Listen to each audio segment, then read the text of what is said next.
What's up, Marty? Mm, Nothing. What's going on, Dalton? Nothing. Another great day in paradise. Yeah, it is. It was surprisingly like really nice out. I could have wore shorts and I would have been fine in the Yeah. sun. So, yeah, so today is Monday. We just finished up the weekend and last time we talked about the area kids that were going to go wrestle at the Test of the Best. Four of which are from Hananiga, and so we can start with those individuals because I mean, they performed pretty well. That was pretty impressive. The Cassiope brothers both won. Won 9-3 over Anthony Alanis, who's a returning state champ, and then Rocco with a 4-0 win over Rocco Hayes. Oh, he I don't did beat the know. Hayes kid. Yeah, they looked good. They wrestled really well. Um, so Who's the and kid that's state champ? What class? 2A.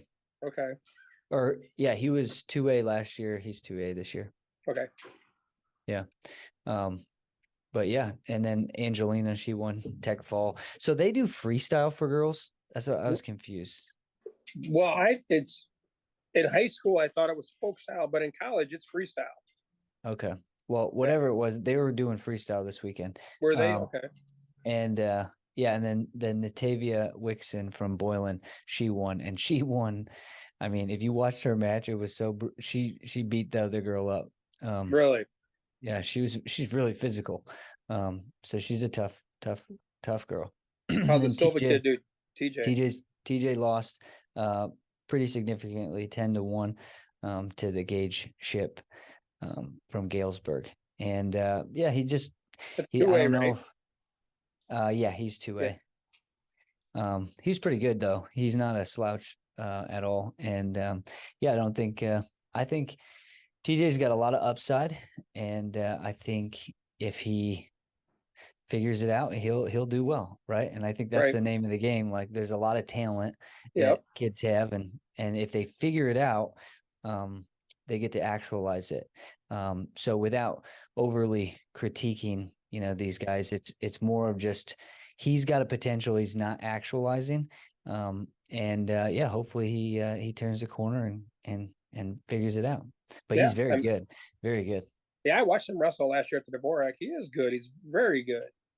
Yeah. And yeah, I mean he can compete with almost anybody, so you just gotta have that in his head. Yeah.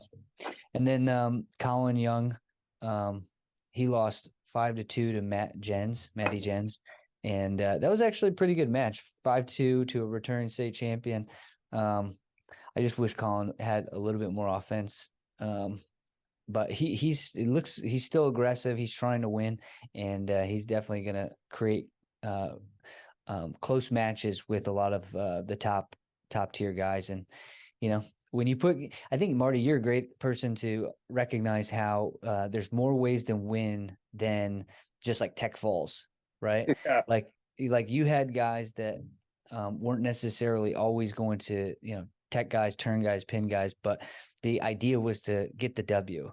Right. How do you explain that to some people? Because I think I struggle with the idea trying to get people that like sometimes you got to be honest with yourself and try to get the win, right? You can't just think you have to do a certain thing to win, right? Being aggressive is one thing, but like kids that are in youth tournaments and their coaches are constantly yelling shoot shoot shoot, it's like, well, they have to set up, they have to hand fight, they have to Right. down block. There's a lot to wrestling, and we should think about that. But yeah, just talk about the idea of winning more than one way.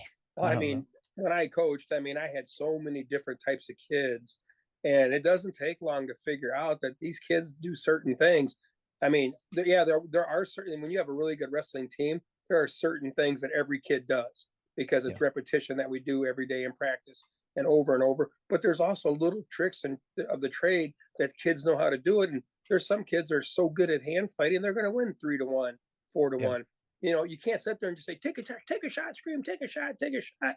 It doesn't work that way. You got to understand that, hey, this kid's probably going to win. He's going to win, but it might be 4-2, might be 4-3, but he's going to get on top and ride the kid. Or then you got those kids that are so good, you want to push them and you want to make them go and you want to try to give them that goal of getting a tech fall every time or getting a pin And I had kids like that could do that. Brad Schrader being one of them. I mean, he was just a phenomenal technician beyond his age. And there were just times that he hated it when I made him cut kids, but he had to learn to push yourself, Yeah. and sometimes pushing yourself is a 4-to-1 match, and sometimes pushing yourself is a tech fall.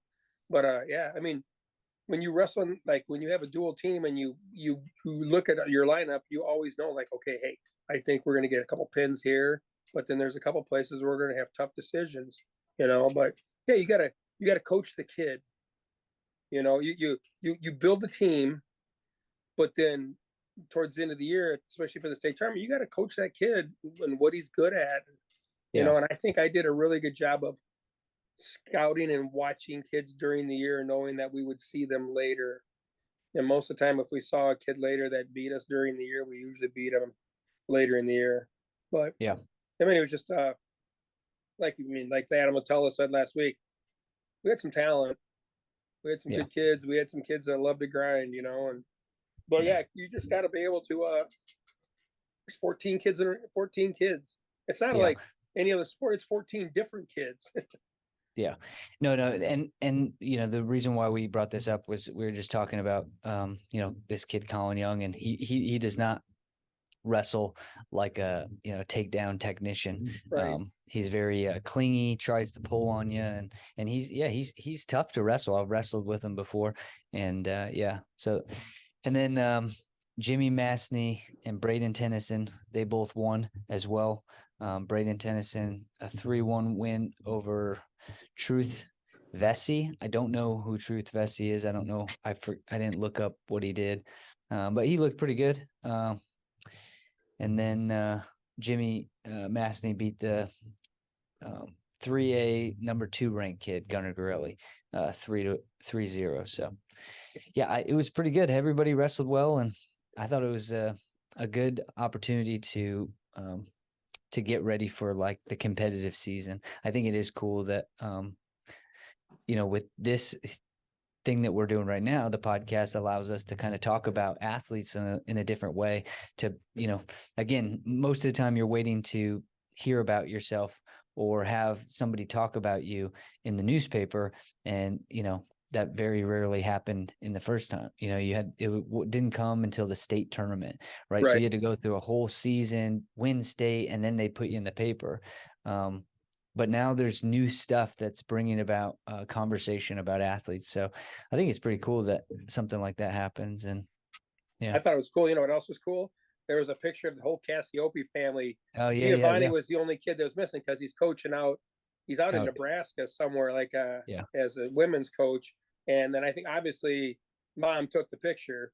But yeah, it was an awesome picture. Tony was back. It was pretty cool. Rose was back. It was a good picture. Yeah, I saw the interview with Tony, so it was good to hear him chat.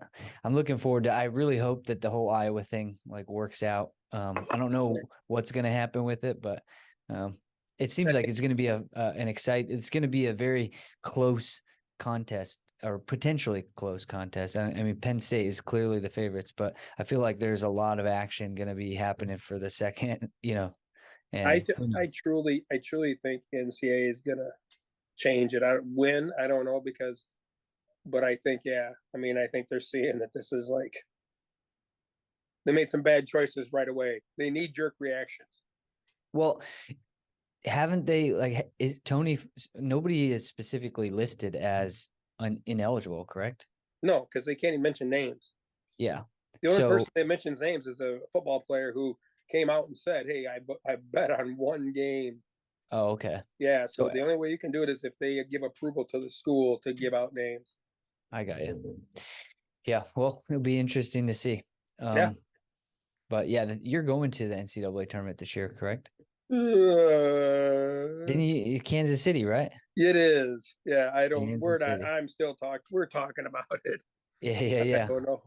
Well, the cool thing about nationals is you can talk about it for a while, and you can make the decision and go. I think. And the really cool thing about nationals is it's on TV and every man is showing it. I could stay right here and watch it.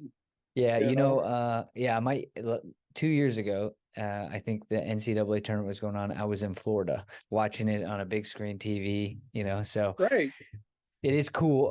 But obviously you and I have gone to the NCAA tournament multiple years together. It is a very fun experience. And I mean, you've got how many times have you gone to the NCAA Over tournament? 30 years. Yeah. Yeah. I mean, And I went my first time and I was a sophomore in high school. My dad took me to Iowa State. Yeah. And then after that, I went every year in college and then all the way through forever here. yeah. So were you there for the McElravy Marinetti match? Yep. That was Yep. at Carver, right? Yep. It was. Yep. Yeah. And then they had the NCAA tournament at Carver a few times, didn't they? Or just Yeah. Oh, once? yeah. Yeah. Now they just can't hold it. I got a great Yeah, story yeah. about it. Okay. Okay. So it would have been my sophomore year in high school, maybe my junior, whatever. We were at Iowa State and the Bannock brothers are wrestling. Now you remember Ed and Lou Bannock, who were heavyweights and 97 pounder for Iowa, just Yeah. brutal wrestlers. Well, the heavyweight got beat in the semis, and we were at a fast food place, and my dad's talking to him. My dad never wrestled. He was a high school basketball coach, and he was a high school football coach and stuff like that. So he never wrestled, but he knew his stuff. But he was talking and talking, and I finally, Dad, I'm like a sophomore. I go, Dad. I kept going, Dad. And he goes, what? I go, he's right behind you. Lou Bannock was sitting right behind my dad, and my dad was critiquing his match. And I'm like, and my dad just, shut up. It was great. Because Lou's obviously, what weight was he? He was the big Heavyweight, yeah, very they're both, undersized heavyweight. but they were Yeah. both big Oh, guys. they're both Yeah. just tougher than nails. That's funny. Yeah, that's the last guy you want to be talking crap Right. about, especially in arm's reach, within Right. arm's reach. Yeah. Yeah. Yeah, I think yeah, I mean, there's so many historic matches at the NCAA Oh, tournament. It's just I mean, I watched Brent Metcalf lose. I mean, I watched what Dustin Schlater win as a freshman. I've seen there was some. I mean, I watched Jordan Burroughs win his NCAA titles.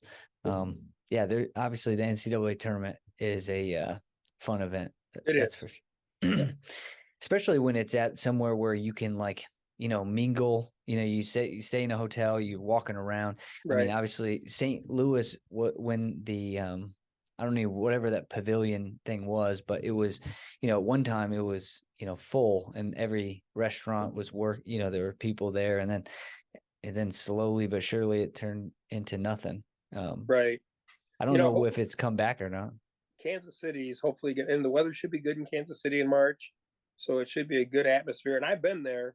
I went to it in Kansas City back in like 91 or 92, and it was great. Yeah, we had a good time. That's good. Yeah, it's not like Big Tens is a little too early, and then it's always like snowstorms and stuff. Yeah, Like, I'm getting to a point where I like the Big Tens more almost because oh yeah, some of the best damn teams in the country are all right there. yeah. I mean, the Big Ten tournament I mean, it's kind of like the Midlands just right before Yeah. nationals, right? It's what the Midlands kind of used to be, I guess, or at least what it felt like, maybe. But yeah, I mean, Big Ten conference is going Yeah. to be the most dominant conference. I mean, outside of a few other teams, obviously, that sneak in. I mean, there's 78 Division I programs, and I mean, the Big Ten is king. So Yeah, there's nothing about it. yeah. Well, I'm gonna message this Jake and see if he's still planning to come on. Where's Dan? I'm not sure. I think we're going to the Midlands this year. It's a great, even though I was not there, I'm just, you know what, there's still good wrestling. Yeah. Why isn't Iowa? Why are they starting up their own thing? I don't know. There's a lot of questions about stuff, Yeah. They were the whole attraction for the Midlands. Yeah. I mean, I used to go as a kid. That's why. I watched Mako win. Yeah. Him versus Tommy Rollins, where it ended in a fight. Like these guys, I watched so many matches. I think I watched Bono win it as like a 30-some-year-old. we were at the Big Tens in Madison, and Mako took Nate by the head and pushed him out of the way when he was running off the mat.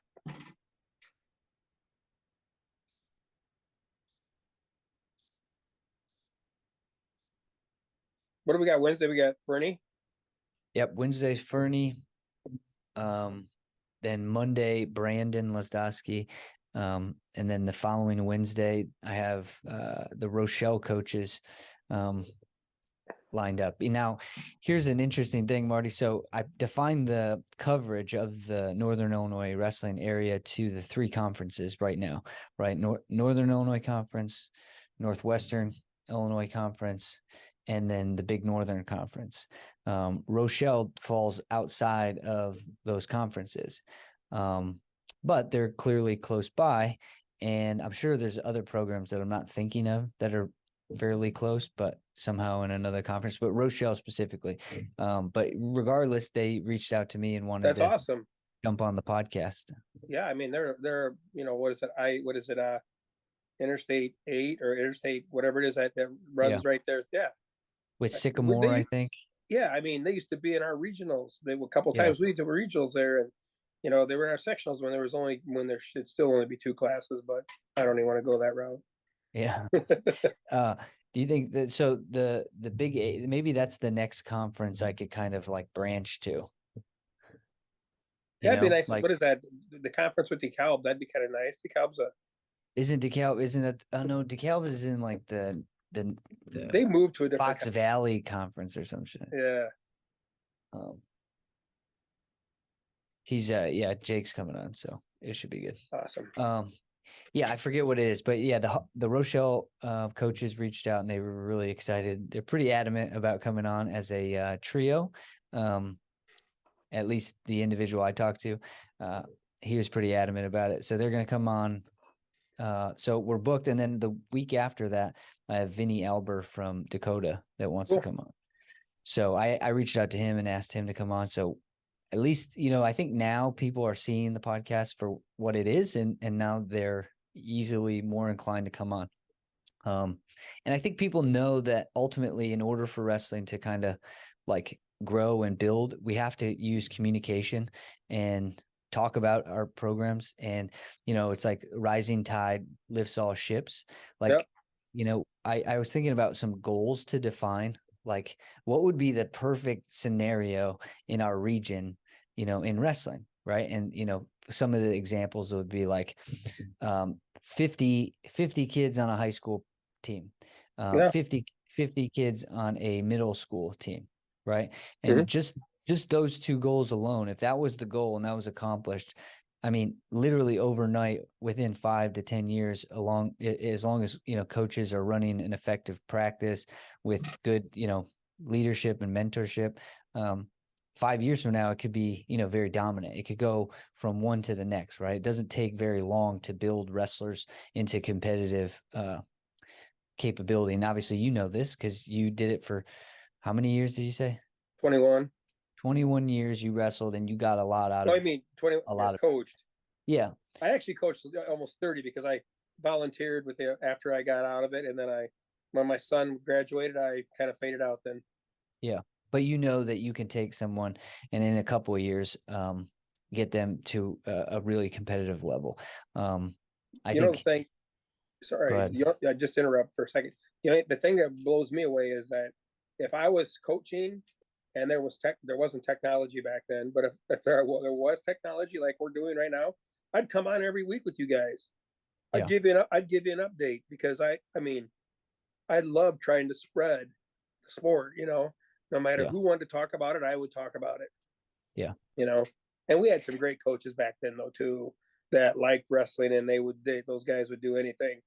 It was awesome. Yeah. And I think that's also why people know, if you go past, Huntley and Marengo and you go, do you guys know anything about wrestling out west? And they go, the best team is they know Hononegah's history, I think, because you had so much success at the state level. Obviously, Harlem had some significant success over a couple of years there. They had, all the Heacox brothers on the same team. I forgot to tell you this. So we got to get Don, by the way. I don't have his contact, and I see him once in a while, but we got to figure out how to get to him. Okay, so I follow everything in wrestling, freestyle stuff, and the Bill Farrow tournament's coming up in November, which is like one of the first steps to make the Sterling Heacox is registered. Really? Yeah, Sterling Well, Heacox, and I'm thinking he's 30 some years old, right? He's like not the youngest, he's not the oldest, but I think he's yeah. right there. Well, he actually just recently followed the Northern Illinois Wrestling page. So Did he? yeah, again, we'll have to reach out and see what he's up to. Yeah, I maybe mean, he wants to get an interview. We're yeah, like, for what sure. the hell are you doing? Yeah. I mean, last time I saw him, he's pretty fit. I mean, I just Yeah, don't have any.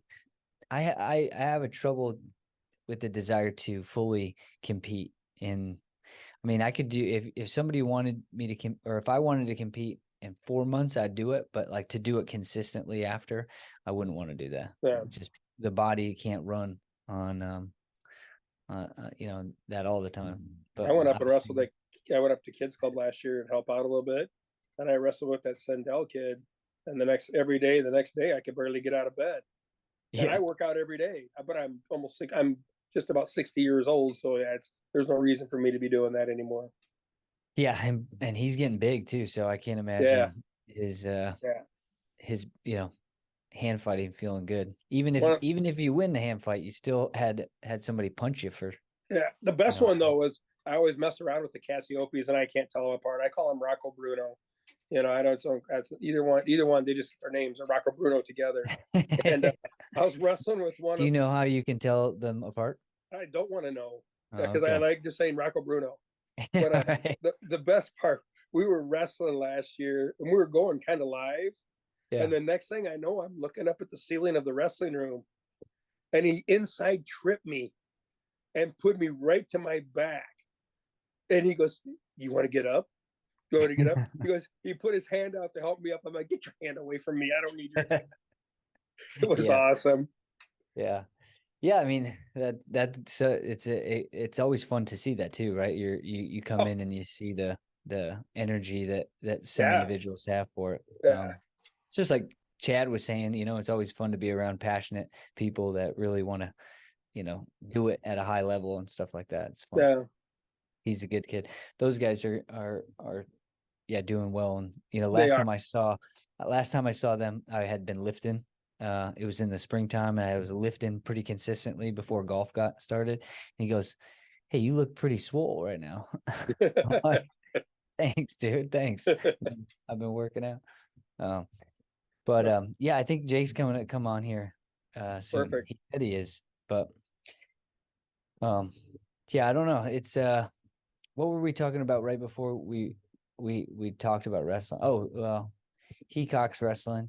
Um, so where did you see that? And Flow Wrestling, they got Oh the yeah. entries. Yeah, go to the Bill Okay. Farrow tournament and look at the entries. And he was like, there was like three guys that were injured, and so far, and he was one of the three. And they just keep And adding up. is that like an open tournament, or It is is it an open does it open have tournament.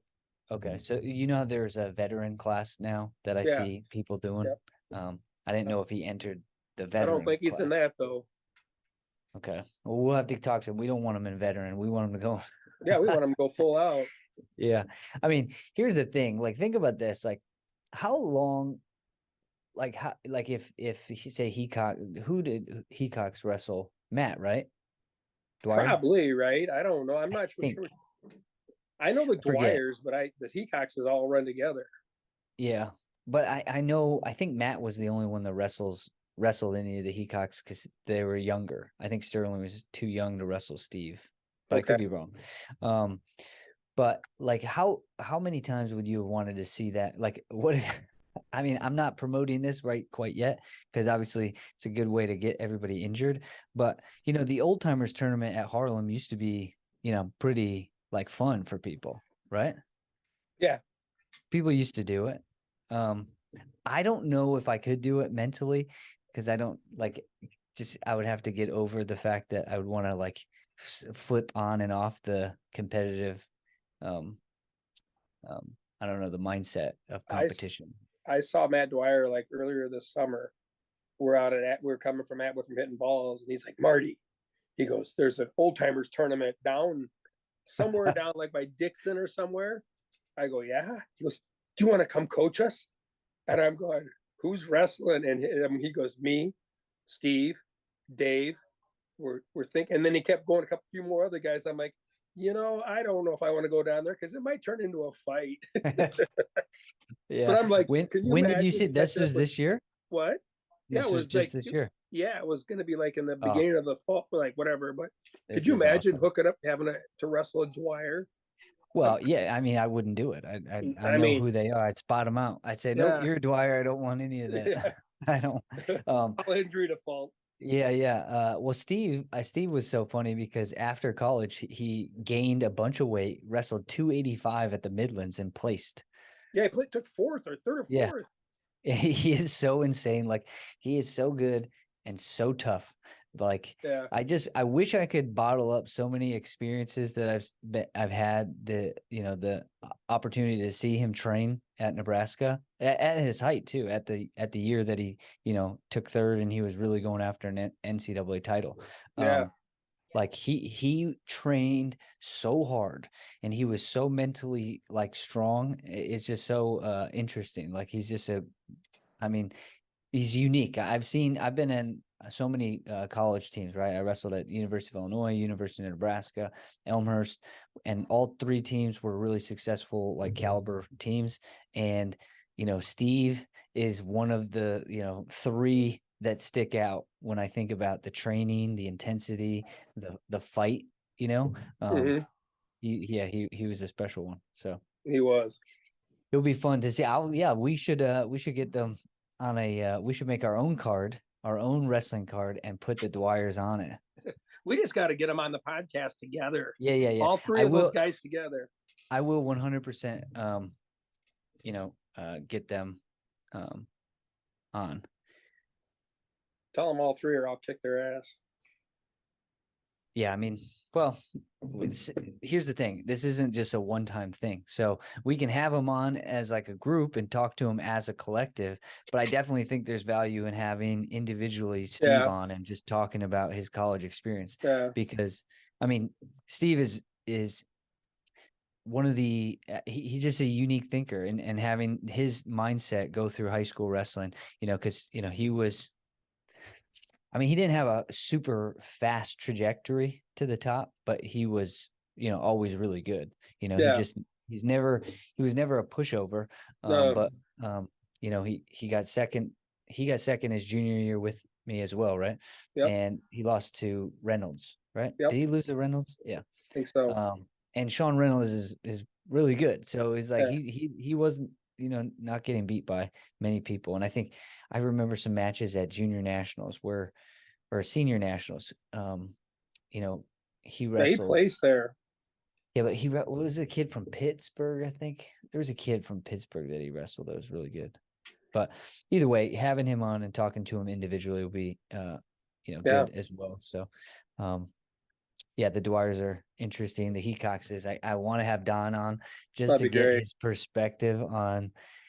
I want to know his perspective on like how he felt that he was such a character that people probably like because I know a lot of people said that he was crazy, he's doing something wrong, like he was bad for his kids and stuff. But like I kind of like he was perfect. Like he was pretty damn good. Like the Yeah. Hecoxes had like the one. I mean, if we do family records, they have probably the most Well, the medals. thing you look at too is that those kids still are all part of that family. It's not like they are like don't like their dad. They love their Yeah, dad. I mean, he was yeah, he would do anything for them. yeah. I appreciate those kind of parents. I mean, I had, and I mean, was there a little crazy? Yeah, there was a little crazy. It was awesome though. It was good Yeah. crazy. Yeah, yeah, yeah. It was the Hecox crazy. Yeah, yeah, yeah. No, absolutely. And yeah, they brought so much energy to the competition. And that's the thing is like we need again those goals and to create more stability in all of the conferences in the region and stuff. Because I think it's interesting how far people think that they have to go to get competition. And it's like, man, if we just communicated and worked together and got more people, we could compete with one another and make each other better. So you don't Yeah, have to spend all that money on gas, except for a couple times a year. You should go and venture out and showcase your skill set and see if you can tackle the mountain. yeah. I mean, But so much of it is just the beauty of practice and competition. The beauty of living here, Chicago's only an hour and a half away. You can Yeah. go find all the competition you want there. Yeah. Well, even I'm just saying, even if you didn't have to go out there most of the time, Right. I mean, if there were 10 programs in the area that were as stable as Hononegah was at its highest high, right? Like, what does that area look like, right? Like Dakota's always been pretty good, Yeah. in the past. Now I don't know how you'd classify what they are now, where they rank as far as better or worse than they were in the heyday, right? At one time Stillman Valley did, right? If everybody collectively had that talent pool at the same time, I think we would be we could compete with one another, right? You could have dual meets with 2A schools that were in the area and actually have build rivalry of some kind of competition and stuff. But right now we don't, because wrestling's not stable at all places. So Yeah, I didn't, like when I coached, I didn't care if it was a school or a 2A school. I mean, I didn't care. I mean, we wrestled yeah, Dakota all the time. I mean, they're 30 miles down, not even 30 miles down the road, 20 miles down the road. You know, the yeah, conference was tough though too, Dalton. I mean, it was a decent conference. yeah, The top 4 teams were a good conference, and then full teams, and that's the biggest thing they got to get. They got to figure out is they got to get the full teams. You know, yeah. Full conference varsity teams. yeah, Yeah. And again, we talked about this. Like, I think this last conference it was a good yeah. turnout as far as numbers are concerned for the tournament. But yeah, I think hopefully that'll build on this year. And then but I mean, we could dive into um some of the core reasons why I think we have such a high attrition rate from, kids up to middle school and up to high school. Because ultimately that is the reason why we struggle with that varsity lineup, right? We just don't have the same, because kids wrestling, you go to a kids wrestling tournament, the place is packed, right? Yeah. Like, so there's got to be something to it. If the kids wrestling is packed, then what is causing it to trickle off throughout the high school level? Well, you want to know my philosophy? Yeah. This is like in sports in general, that like if you aren't good enough to start, a lot of kids quit now and Yeah. try to go, and just like I can't start. Well, in wrestling, they don't get it that like even though you're not a varsity wrestler, you're gonna wrestle anyhow because there's all kinds of tournaments. But I mean, I look at it and I hear stuff like from other people, and it's just like if kids can't start, they don't want to be there. They don't want to be the second guy, and they don't realize that second guy could end up being the guy at the end of the year. Yeah. And it's just, and I don't know if that's a parent thing, if that's a kid thing, or whatever. But I mean, I would have 8 seniors on the JV their senior year. I mean, there would be kids that would. I mean, I would have 10, 15 seniors every year, and Do you, 6 or 7 of them would wrestle varsity. But now, I do would you find think? matches for those guys. Yeah. But do you think it was just the matches, or do you think it was that they believed that they could be better, so they stuck with it? Do you think it Well, was a I, I mean, like, so I guess what I would say is, like, do you think it's a motivator problem? I do. I made those kids feel like they were great. They are great. They were great. Yeah. Anybody who wrestled for me they made it through, and I mean, it's just but I made every person there. Hopefully, I made them tough and made them like the sport and love the sport. Yeah. Or at least feel that they could get better if by continuing to do it. Yeah. Right. So I was talking to my wife about, like, I guess one of my core reasons for participating in wrestling and doing stuff is to one, to acknowledge and like encourage the individual athletes' pursuit of their highest potential in their Right. sport, right? And it's like, I think if you encourage that and you don't judge it so much, just encourage it, then you allow kids to kind of get on a path of self-growth and like consistent development. And yeah, then they ultimately do get better. I think when you judge and stuff, sometimes it makes kids like not feel like it's actually as fun anymore because it's not about their growth. It's about like how other people perceive their effort, I guess. That makes sense. Yeah, I mean, look at Adam Matella. He's a Yeah. perfect example of it. He just hung in there and kept working and working, got better and better. And I mean, it's so many people, their body takes forever. Just to be mature, and it's wrestling's a huge sport. If you're not totally mature and you go against those guys that are, I mean, I don't care how good you are. If those guys are truly mature and physical, know a little bit, they kick the crap out of you. But eventually, you're gonna mature, and you're gonna Yeah. be okay. Yeah. Yeah. I mean, the best attitude to have sometimes is a stubborn, um, um, like very stubborn, like I'm gonna get this type of thing. Right. And somebody who, like, again, wrestling is built for people who are kind of Stubborn. stubborn and they don't care. Like one of the wrestlers I train, I saw that this week that he finally down blocked with his head, with his like face, Hmm. right? And it was like, oh, he's stubborn. He's now stubborn enough to break his nose, to Right. defend stuff, right? Because he Right. wants to be better and win. So he's just like, because you kind of have to be reckless, kind of in wrestling a little bit, at least for your health and your body and stuff, because it's a fight. You got to fight hard. Um, but yeah, like it helps those individuals. So if you're not a stubborn type of person, if you're not that, I don't know if you can. I don't know how much you can change that in a person. Yeah. I mean, that stubbornness sometimes is built in you, but Yeah, I mean, you can. I mean, you can walk down the street and you can look and like that guy wrestled. That guy wrestled. You can almost yeah. tell. Yeah, I guess if you don't have that innate stubbornness, the key to wrestling to get into the passion of it is the process of like skill development, right? Not looking at it as like as much of a fight, and then you look at it as a game. And there's people that look at wrestling as a game as opposed to a fight that oftentimes still learn and develop their skills and go through the process. So um, yeah, I think honestly, sometimes it's coaching. I think coaching education on how to motivate and communicate to people, specifically young people. And then obviously on top of that, knowing that each individual kid has to be adapted for, like you have to adapt your coaching and motivating style for each athlete.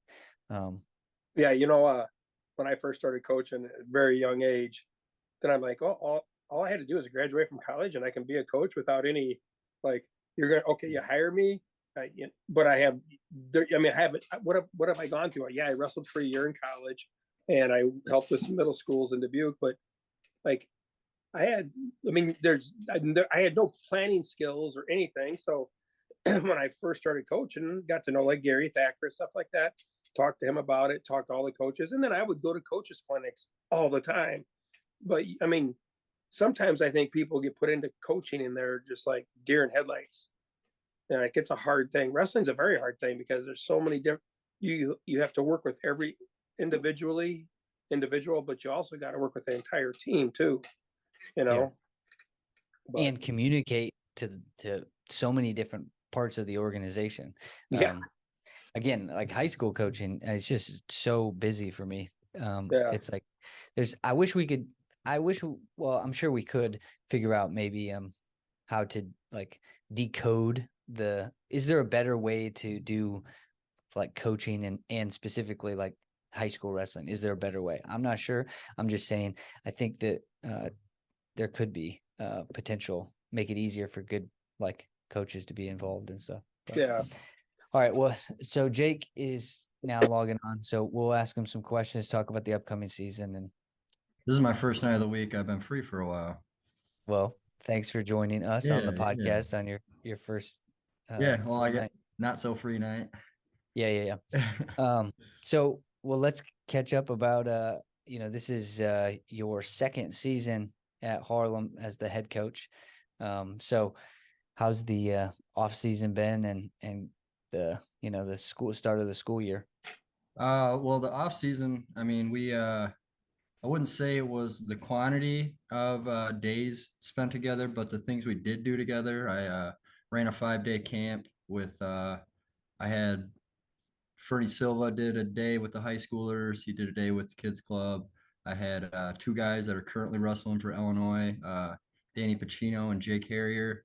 They tag teamed and did a day.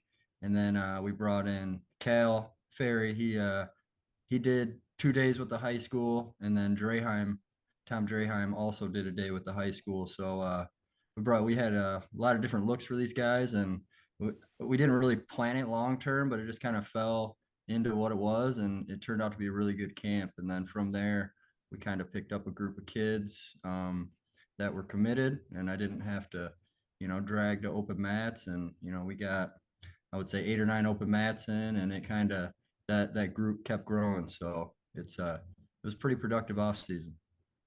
Cool. So going into this season, you have any expectations, any goals thinking about?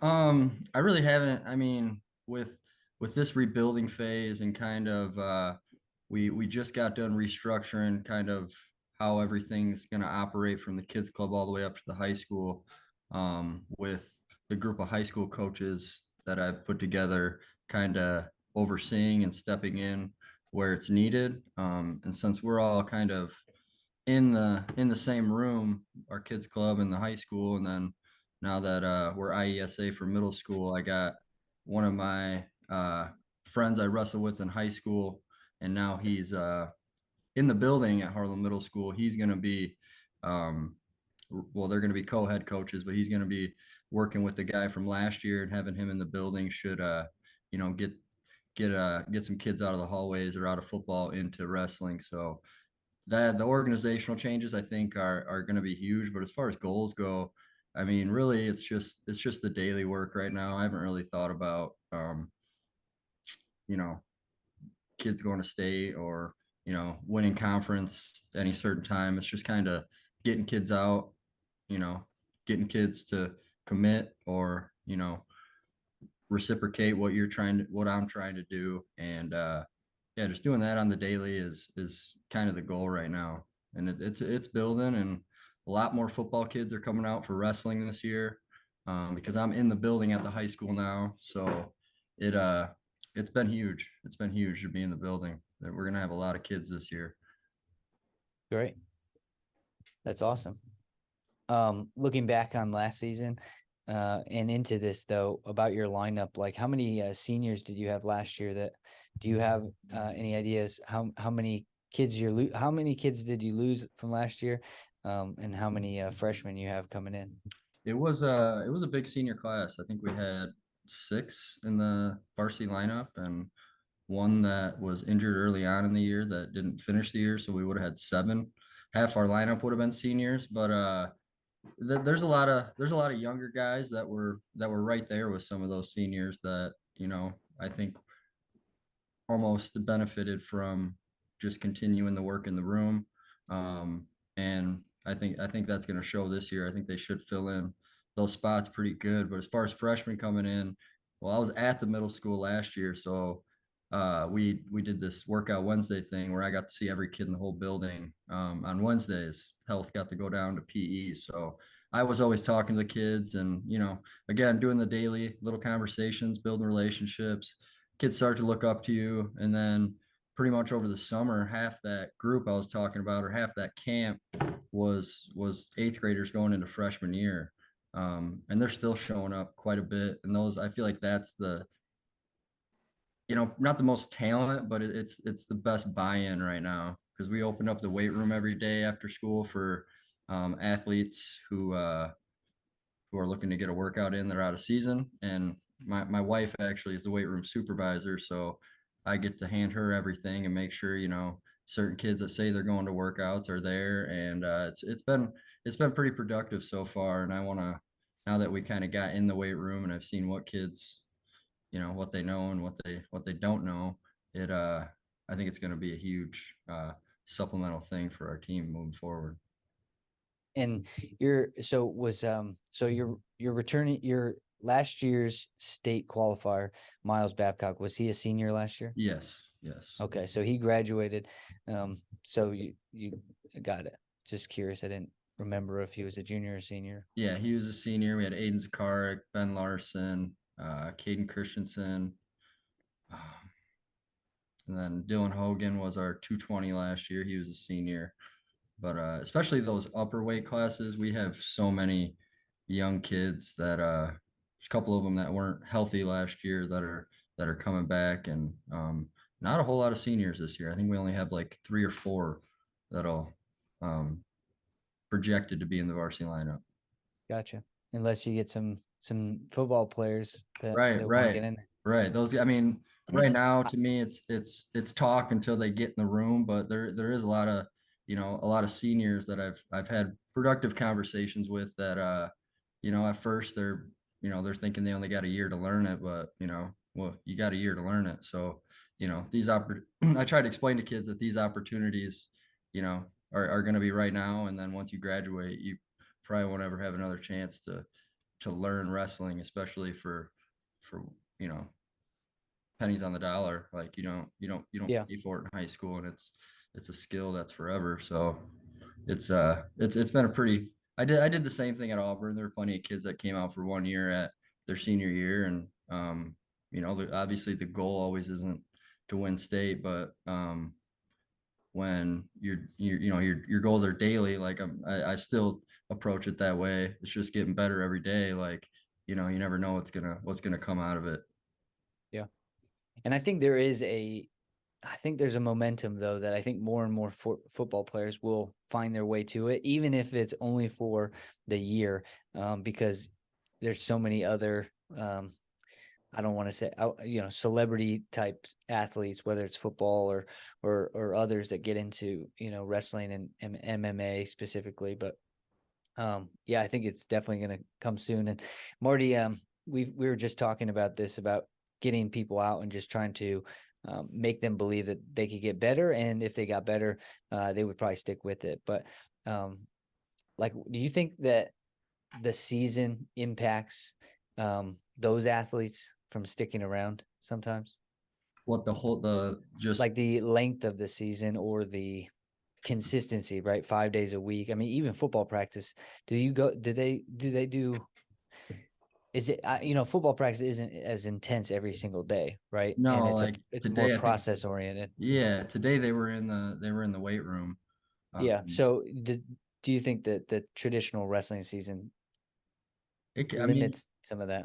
yeah, it definitely, for a lot of kids, I feel like, you feel like every program starts, they lose like 30 to 35% of, what they start with. Um, I mean, because it's a grind. It's unlike any other season of a sport. I mean, you're just Yeah. grinding through. Yeah, so Marty and I, we've been arguing about some of these ideas I have about like critique, like changing, adapting to meet the needs of some people. So Marty, what do you think about those types of kids? Like, I'm sure you've had some of those, right? Like football players that aren't really into wrestling, but like, what if you just got them out to practice 3 days a week or something? Isn't that positive? I don't know. Me? Yeah, yeah. I wouldn't do. Well, no. They had to be there all the time. But you know what though? What you do is you find a person that maybe this guy who's kind of struggling a little bit in the room, find somebody who he can beat, Yeah, when they're working out and stuff like that. But like Jake's doing the you're doing everything perfect. I mean, you're doing the right things. Getting in the building is the most important thing. And then just getting out there and talking to people, because there are so many people that just want to be wanted, you know, just Yeah. they want to be part of something. And those football players, man, they think they're tough guys until they walk onto a mat. And I mean, I used to bring a ton of football players in, and some stayed and some left. But yeah, you're Yeah. doing the right stuff. I mean, it was, I when I was coaching, I got everything rolling pretty good, and I had great coaches, and kids wanted to be part of the program. You almost didn't even have to ask them; they were there. So, but yeah, you're doing the right things, and it'll make a huge difference. And your wife who was in the way, yeah, you guys will work out to get that'll be awesome. It's a Yeah, great thing. yeah. She's actually, now that you mentioned that, because we got a lot of girls coming out, and we uh we put together, or Gene put together a girls tournament. I'm sure he invited other New 10 schools. But we signed the contract because I mean, I'm talking to girls. I think we got like 10 to 12 right now. few of them go and they're already talking about that they've done jujitsu for a certain amount of years. I'm like, all right, like, well, you're gonna, advance a lot quicker than, these other girls that don't have any grappling experience. But yeah, so my wife, now she wants me to teach her how to wrestle now. She wants to start coming in the room, because I mentioned it, because I'm gonna need a girl to do, to Right. take. You need another head coach for the girls. Absolutely. So Yeah, without I'm already doubt. starting to try to put those things in place. And Draheim's my cousin Carly Draheim, she actually reached out to me too, because I mentioned, I didn't even ask her to do it. We just talked one day, and I was saying that girls wrestling's picking up, and we're probably gonna have a team in the next couple of years, I hope. Um, and then she texted me out of the blue a couple days later, and she's like, I'm intrigued, to help out. So Well, so what were you just saying about you hope? Like, what does that mean? Like, don't you just have people that are coming out that are girls and they're just now a team? yeah, well, I mean, eventually we'll be able to get, paid. There'll be stipends for a girls' team, whether they Sure, play. but isn't that just funding? Like, shouldn't they be able to do that with or without any type of like numbers or anything like Yeah, that? if you're talking to, yeah, if you're asking me, yeah, I think that that should be a thing. If just the idea of it, But you guys, so do you run the Dvorak tournament still? yes, And that's your tournament? yeah. Well, I mean, I don't want to get into Well, the it's specifics, but Sam Enderle's still right now, but he does all the coordinating and all that. But yeah, it's still our tournament. We've um I guess what I'm getting at is, don't you guys have that significant fundraising, right? That tournament? for the school, yeah. I mean, we get a little bit of that, our program, but not as much as you'd think. Well, I think just from there, that's all I was Oh suggesting yeah, to is the school, that's yes, yes, yeah, the school has a fundraising model that should be able to accommodate yes. if needed. So either way, you should have some leverage into Yeah, getting yeah. those coaching stipends And if you need them. I've dealt with it when I was at Auburn. I mean, I didn't not till my third year did I get one paid assistant. And it it was kind of frustrating, but at the same time, I didn't think about it a whole lot. I just kept doing, the daily work, and come in my third year, and we had like 40 kids come out, and you know Yeah. then it was justified. So I know that if I have the right intentions and I continue to slowly build, there will be no, when I go to ask, it probably will be, you know. Yeah. And Marty, do you think that it's necessary? I don't even know the rules sometimes, based on some of the aspects, but I talk about this a lot. Being around when I was around Hananiga and how you guys helped, I guess, finance the stipends and stuff. Like, why don't more programs? I mean, more programs should do this. It's just one of those ideas that I don't know. Whether or not people like do it, I guess, right? Having the kids program kind of helps support the high school program. I mean, you gotta be able to have you gotta have enough kids in a kids club program to where there is some money made, but you also got to fundraise. I mean, we Yeah. did so many fundraisers that we were able to help, and not just like young guys in the high school program coaching, but young guys at the kids club. You got those guys put in their time and stuff like that. And yeah, it just Well, because I guess anybody who came into the room was going to help on a daily basis was going to be get yeah. they were going to be appreciated.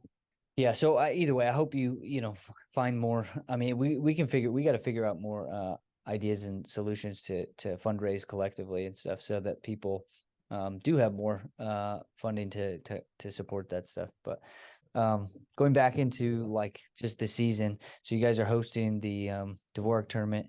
Last year you went to Hinsdale tournament, correct? No, we did not go to Hinsdale. No. What tournament?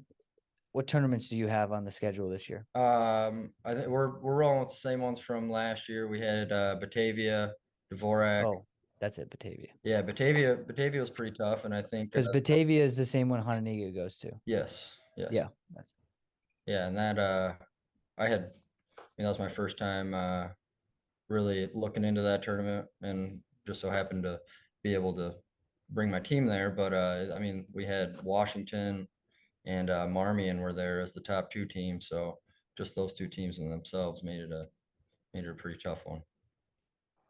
So you have Batavia. Go over them again. Sorry. It was Batavia. We had Washington was there. No, your tournaments for this Oh, season. Do you have Batavia, your Leiden, and then the other one, oh, Hoffman Estates, which we we're still I think forgot what the put in for a couple tournaments, but the one we're still pretty high on the waiting list. But for right now, we're going to Hoffman Estates again. cool? Great. Like should be a fun season. So you guys used to be in the Barrington tournament, right? No, we never went. I don't think we ever went to the Barrington tournament. Okay. At least Thought not back in the not when back I in was the there. yeah. I know Hananiga. Does Hananiga still go to that, Marty? Do you know? They do. It's brutal. It's brutal Yeah. because it's the day after Thanksgiving. Yeah, That's the why. day That's what after makes it Thanksgiving. brutal. Yeah. Yeah. Well, cool. Thanks for catching up. Jake, you have anything else on what you're excited about, how the whole process is going and what you're excited about in the next couple months and years? Yeah, I mean, next couple months, I mean, I mean, I'm excited to wake up every day to go do. I mean, because really, I don't ever really have to work. I get to go. I get to interact with kids, and you know, I had my.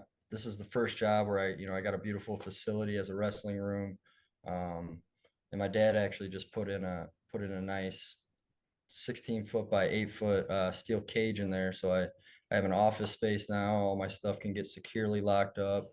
Um, so just little things like that get me excited. But as far as in the next couple months, the getting this our kids program is not, it's restructured and I brought in a few guys from um, well, Jay Graham, Chris Sinoni, and well, Sam Enderle's going to continue to run one of his group, but those two guys are going to be joining our kids club room, and Chris is going to be the head coach. So having him up there, I'm really excited about because I got to work with him last year, and I mean I've known Chris forever, but the more time we've spent together, the more ideas we bounce off each other. It's been really good to have him on board, and I didn't realize he would become our head kids club coach, but just having someone in there that knows what we're doing at the high school is huge. And I mean I'm excited to see the integration of all the programs, because I don't know the idea I have in mind. I don't know if Harlem's ever had, which is um, is huge in my mind because we've had so much success in the past, and um, I'm not saying we're gonna get there in the next 5 years or anything like that, but I think I mean I plan on being here a long time, so I think eventually we're gonna get to the fun winning tradition of what I was a part of. Yeah. Yeah, I mean, well, off the top of that, like you got to have audacious goals, and everybody's goal, I think, is always to win, right? So if you have a state tournament, then you have as many individuals to win state as possible, and as a team, you do the same. Marty said this last one.